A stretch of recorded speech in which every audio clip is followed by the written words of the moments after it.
So in the end, the only thing I can do is look at Jigoro in silence, knowing that I have no reply, and hate him and feel completely at a loss. Oddly, he takes it as defiance.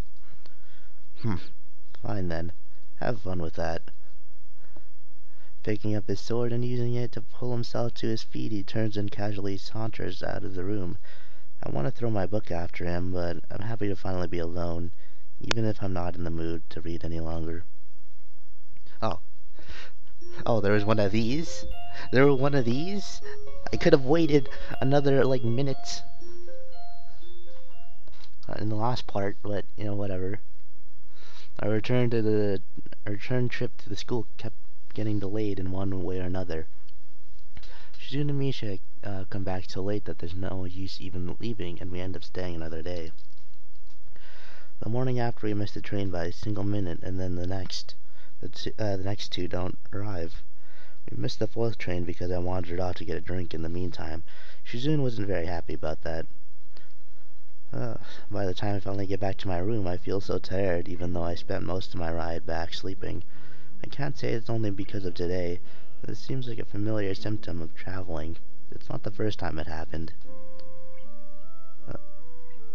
If no one has beaten me to it, I could do a thesis on it. Maybe get in a medical journal, returning from a trip syndrome. Not very creative. I fall asleep before I can think of a better name. Loud knocking on my door wakes me up only a few hours into my nap. I'm annoyed because I've just been in the middle of a dream that I can't remember having been woken up in the middle of it. But I'm sure it was a good one. I briefly wonder who it could be.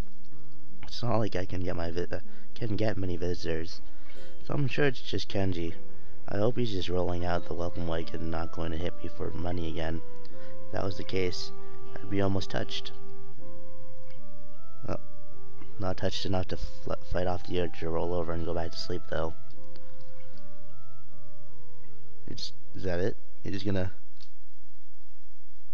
Okay. Hours after that, I wake up again and immediately spot an envelope on the floor. It must be something that came in the mail while I was away. That's Shizune and Misha's department, so I wonder if they dropped by to give it to me. Maybe someone filled it in for them in their absence and told Kenji to pass it on. When I pick it up, any remnants of sleepiness in me instantly vanish. Even if the name of the sender wasn't on it. I would have known whom it was from by looking at the envelope itself, realizing why it looked so familiar, but recognizing the delicate handwriting addressing it. It's from Iwanako. At first, I can't believe it, but it wouldn't be too hard for her to track me down if she wanted to. Of course, I hadn't thought that she would want to. She was maybe my girlfriend for all for 5 seconds. After that, we barely spoke to each other. It'd be too easy to put this letter away somewhere and forget about it, and part of me wants to do that. Or throw it away unread. Why would I want to do these things? I don't know. It would be easy to do them, easier than to read it. Seeing the envelope open with the tip of a pen, I'm surprised by the length of the letter that spills out. Dear Sal, how are you? I hope you are well and happy at your new school. Everyone here misses you. Almost all of our second year class got put together in class 3-1 for the final year, so you are pretty comfortable right now from the beginning of the year. I'm sure you would have been assigned to this class as well. The mood along the third years seems to be very anxious about that final exam. Even though they are so far away, the teachers are badgering us about it all the time. Even old Mr. Tachibana, who is, by the way, our homeroom teacher this year. Would you believe it? I was sure that he'd retire after our second year, but here he is, nagging everyone about studying for exams. I think things like that are the main reason why the mood among the third years is so nervous. I must admit that I'm somehow losing confidence in myself as well, even though I've always fared reasonably well in exams. The small talk makes me feel nostalgic, and almost like I'm in the hospital again. Every now and then, Iwanako will drop by and give me the gist of what was going on in class that, even then, I had an inkling that I would never return to. It's so weird to think we're already seniors, isn't it? Time has really flown past. I wonder where it went. The first year seemed so young and somehow really innocent. I keep wondering if I was like them in my first year. I've been feeling nostalgic like that for the whole first trimester. There are other things I wanted to say. I'm writing to you because I felt that there are things I should have had said after the incident back in winter. I really regret that I wasn't able to say them in person. I have no excuse for it. The truth is, the times when I visited you at the hospital made me worried about you, and I'm not talking about your health. You seem to become more distant and disheartened. It was natural after something like that had happened. That happened. I'm sure, but somehow I got the feeling that you had given up on something. Maybe back then, happiness maybe. I wanted to somehow express my feelings, but the right words didn't come to me. I couldn't say anything to comfort you. I'm really sorry for not being able to support you when it mattered the most. Even though I liked you so much, at least now, finally, I can be more honest. What a convenient time for her to rediscover her sincerity. Well, even as I think that, I know she's right. Distant and disheartened. It's a good way to describe it, and maybe I had given up too. It weighs up on my heart when I think back to when I was lying in the hospital feeling so bitter. When she finally stopped showing up, I wasn't surprised, and I had no right to be. How could she not be? How could she not stop coming when it was the only expectation I had of her?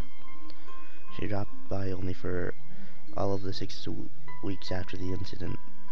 If I drifted away from her, it was because I could feel her already moving herself away from me at the moment she showed up. If I could go back to those quiet days in February and March, I'd tell you not to give up on yourself. That's what I would say. Maybe you wouldn't have drifted so far away if I just said something. I hope you've managed to get back on your feet and on your own. Now that the distance between us is also physical, it also feels more final somehow. I wonder if we will meet again. Perhaps it's the best if we don't. Still, if you'd like to correspond with me, by all means, write me back. I'd very much like to hear about your new school and how you're doing. I wish you all the best. Sincerely, Iwanako. It's strange feeling, I know, that I'm never going to hear from her again. If she really wanted to keep in touch, she wouldn't have picked a medium like snail mail to do though. If she could get my address, then my email or phone number wouldn't have been much more... What? If she could get my address, then my email or phone number wouldn't have been much more work than had she wanted them. This is only goodbye. I exhaled only just now becoming aware that I'd been reading with bated breath. Now who's being distant in Wanako? But maybe it's really for the best. For her to pick up a pen and write the letter to me, it can only be she felt guilty about how things ended. That she was hurt by how we floated out of each other's lives makes me feel a sort of wistful happiness. I almost wanted to thank her, and I only don't because I know she wouldn't want me to reply. There's a knock on my door, and it opens a new way. About a millisecond later, I forgot to lock it, stupidly. Some man, why's your door open? I run to the door faster than it probably is medically safe for me to do so. I can prevent Kenji from seeing the mounds of pills just a couple of feet away from him, blocked from his sight only by the door. Then there's a letter I'm holding. If he asked about it, I don't think I could make up anything convincing. About 2 feet away from him, I realized that his vision is so bad that it would probably never an issue. He didn't even see me about to practically tackle him back through the doorframe. Hey, what the hell, man? What are you talking about? Your room has billions of locks on it. You just barged right through other people's doors. You didn't even wait a second after knocking before you tried to open the door. It was like simultaneous. You were already opening the door while you were knocking on it. See, that's exactly what that's exactly why I have all those locks. It's a cold, uncaring world out there. A gatecrasher's world. Now you also understand. I just taught you a valuable lesson, dude. Knowledge is power. Why are you yelling at me? I'm a hero. Look at you. You don't even lock your door. The average woman would have killed you a billion times already and replaced you with a female clone indistinguishable from the original. It's almost happened to me. Ignoring the latter part, since it's too confusing, it's funny he should say that.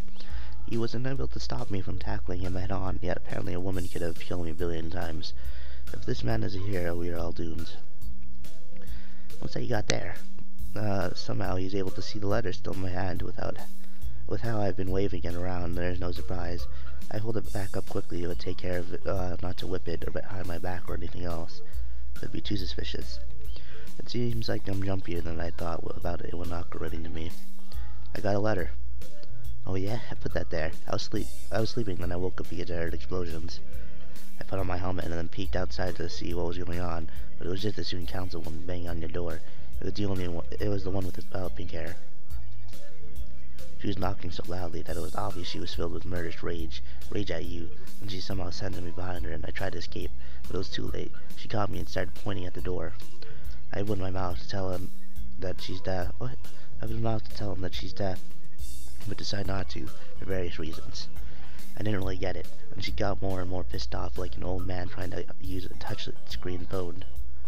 She was going to kill me and replace me with a woman version of me, but then the sunlight reflected off my glass and blinded her, saving my life. It was like behold optic blast.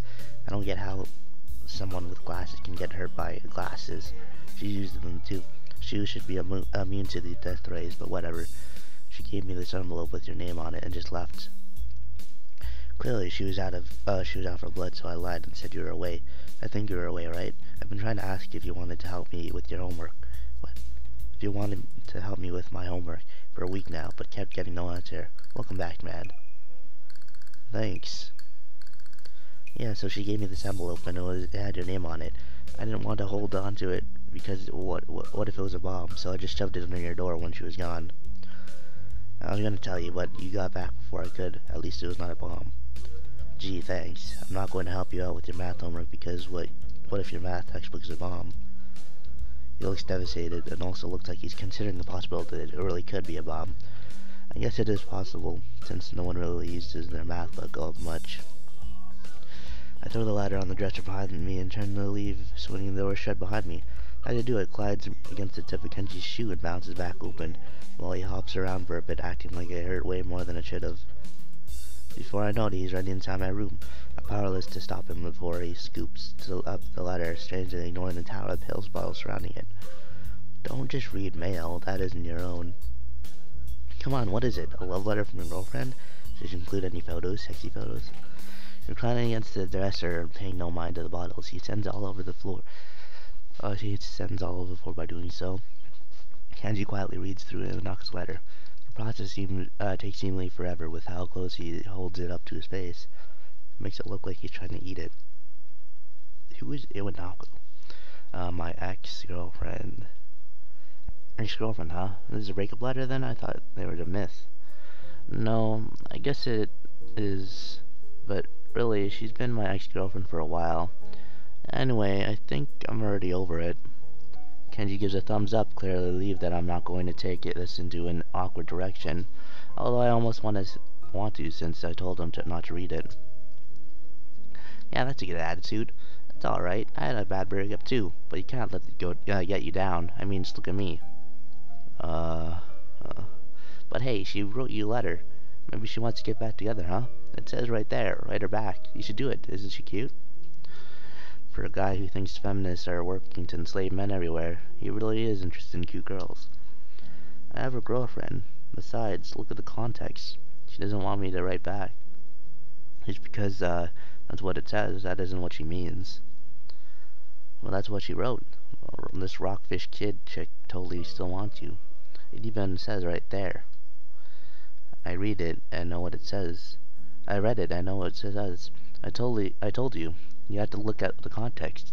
She said I drifted away from her and everything there shows she accepted that. I think the reason she wrote to me is just that she just wants to, I guess, part amicably. But we're done.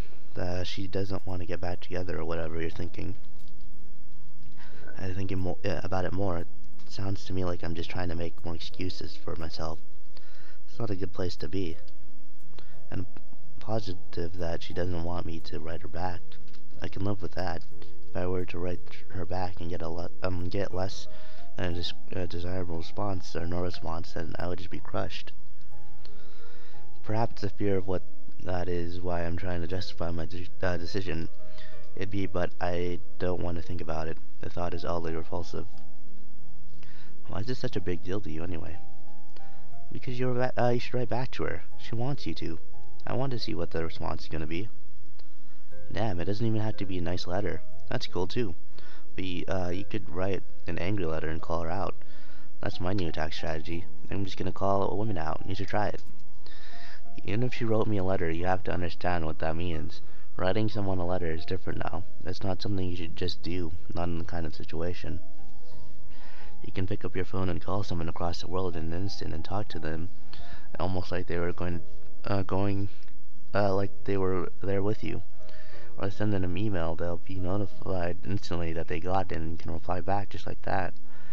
A letter can be a personal thing, but she wanted to keep me at an arm's distance. It's not like I can pop over there and visit her. If I had her number, I could call her, or if I had her mail, I could mail her. If she really wanted to hear back from me, she would have dropped one of those in there. I feel silly for continuously reassuring myself that I'm not fazed by Iwanako's writing to me, but when it's so obvious, then I am. It could be like a gradual thing for her. She might be too shy to call you up. I remember my girlfriend would send me text messages because she was so shy. It was annoying as hell, man. I didn't really give a shit about phones, so I didn't have the thing. And it turns out I had to pay for every single one. But I don't like phones, so I couldn't even call her back to tell her to cut that out.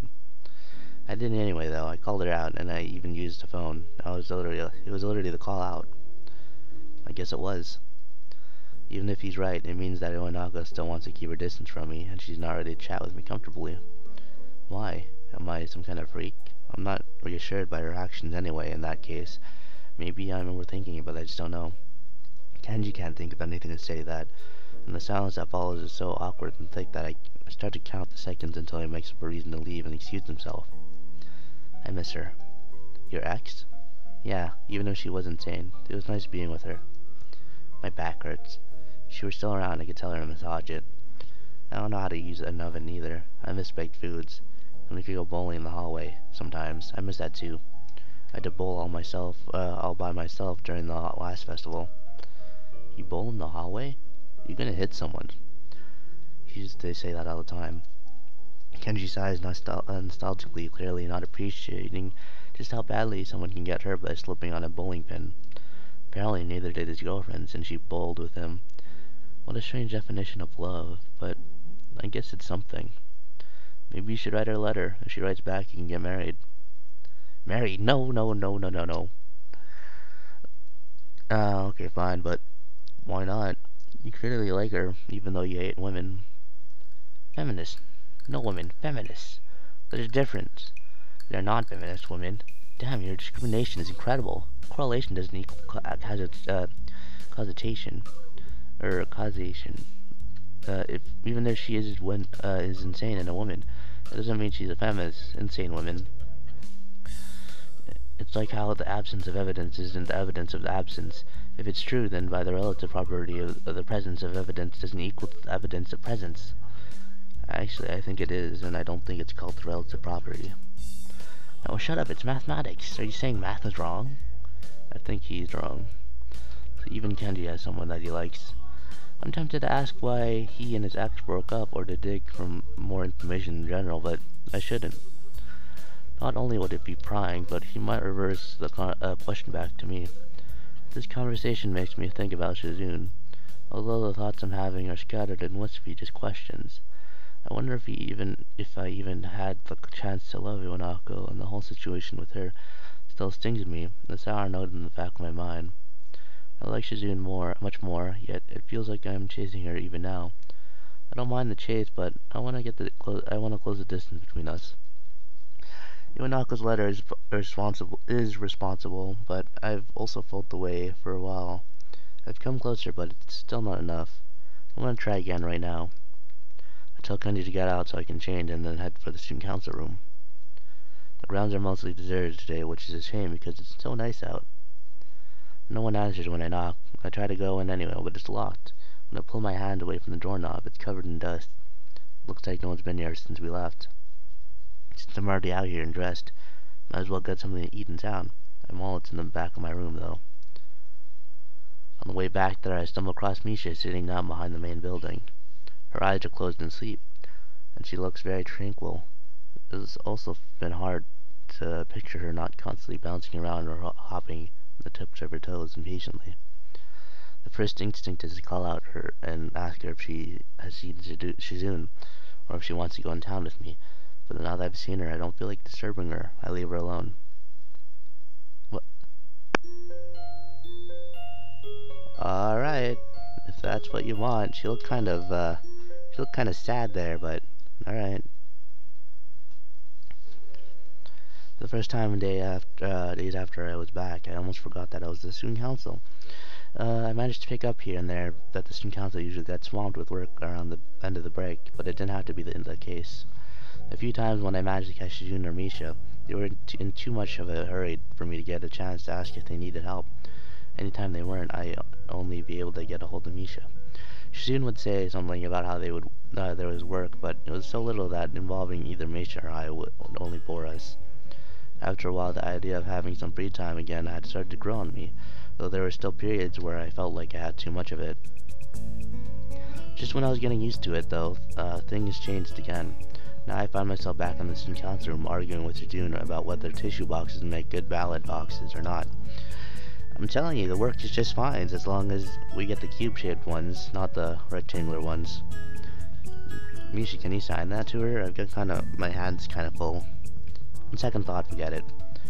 She's busy cutting out ballot slips, so if she were to make one errant movement, she would probably send the scissors flying into someone's head. I dropped the box of poster paints I'm carrying onto the little table at the student council room, and cough as a wave of dust hits me in the face. It really has been a while. Do you think we should change the size of the ballot slips? What? But Chan, I already cut out so many of them. We can make them smaller. It will be more efficient, but we have to shrink the font. More ballot will fit in the single box that way. We'll only need half the amount of paper then. The format for voting can be changed. It could be more like a real election, then we might be able to get away with buying elect boxes. With money left over, we can get a pizza or maybe Chinese, or a cake, or 3 bowls of the new ramen bowl I want to try. Shizune excitedly rubs a finger along the frame of her glass as she pondered more ways to cut even a half yen off spending of our budget. Since I think she's the only one who even knows what our budget is, I'm scared to ask her just how tiny it is for her to have to do this. What about all the ballot slips Misha's already cut out? Don't worry. I can make them into memo pads and sell them in the school store. Chan, they don't look very cute though. Shizune seems to disagree, and now they're arguing. But it looks like it consists of nothing more than signing yes they do and no they don't at each other until they're so tired of it that they're taking turns pointing at each other commandingly. It's strange, partly because it looks kind of ridiculous, but also because I've never seen them disagree. And again, both of them have looked very stressed these past few days. Shizune has increasingly absorbed the idea of student council elections.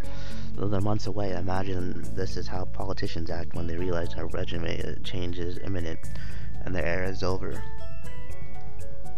I'm having trouble taking student council matters seriously at all. Even though I am practicing my calligraphy and signs, that won't go up for weeks, but I can understand why Shizune does.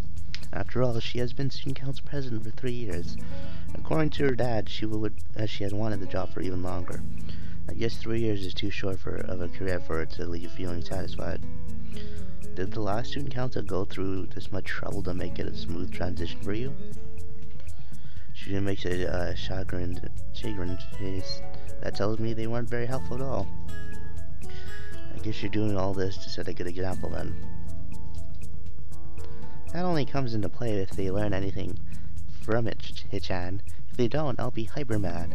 If they turn out to be the flaky type, I'll definitely be hard on them. It doesn't sound very threatening when Misha's saying it. So, you already met them? Aha, Chan, there are no candidates yet. What? None? Not even for the student council president. That is why I'm trying to drum up interest for the position. What do you think? She probably holds up a poster she's been working on herself. Looks very, military. You might be taking this a little too seriously then. She frowned and plays with her glasses, offended. Is that weird? Yes. She looks oddly happy that I'm disagreeing with her, and I think that if she weren't genuinely focused on what she was doing, she would try to argue with me just because it would be interesting to her. What's weird about it? It looks like she will do that after all, but then, she soon waves her hands dismissively like she's trying to catch the words in the air and delete them. Instead, she catapults into insulting her future successors. Well, one thing that's weird is that in my old school, the elections would happen in about 6 months since, we're graduating in March. It's pretty weird to think about them so early. It's a little different here. Chan, I'll be discouraged if we don't have any replacements when I have to go, Chan says. But it isn't like the old school stopped running without student council. It'll be harder for them to hand out forms, though. Ha ha ha. Shizune isn't laughing, however. Misha's joke caused her to flinch as if she were stung. Though Misha didn't mean for it to come out that way, her quip had callous and cruelty to it in the end. I'm trying to get more people to run, but everyone is so lazy. They think they can take it easy just because there are no deadlines yet. Slackers, not taking the early game advantage. Still 6 months away? If they aren't making the moves now, they don't deserve a vote. Do they really think it's such an easy job that they can do everything at the last minute and just coast in the role? Insulting. Really, really.